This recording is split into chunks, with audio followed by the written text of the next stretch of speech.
хмарної весни, палки сумні. Не буде, я сподіваюсь, ні, ще гірш мені. Весна теж вміє похмурою бути, сльотна, брудна.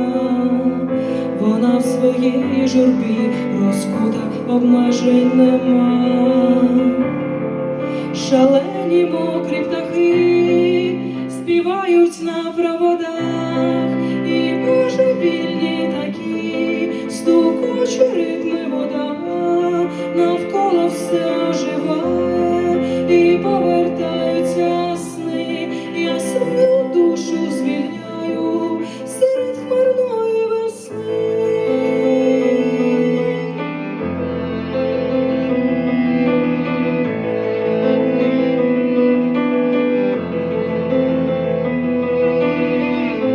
Вже не гострий такий собі вчорашній біль, в повітрі танеш серед слабких повільних хвиль. Шепоче радіо, приймач тихенько мені, невдовзі прийдуть приємні гарячі сонячні дні. Шалені мокрі птахи співають на проводах, і божевільні такі стукочуть ритми вода, навколо все оживає і повертаються сни.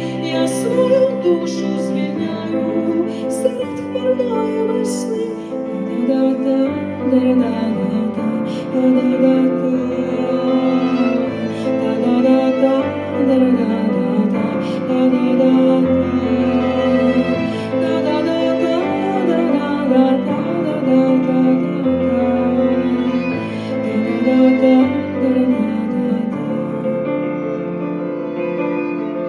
Весна похмура такого болю мені завдала.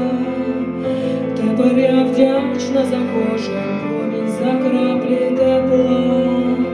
Не забруднила душі, не зрадила серце своє, і не втікла, і не соромилась того, ким я є. Шалені мокрі птахи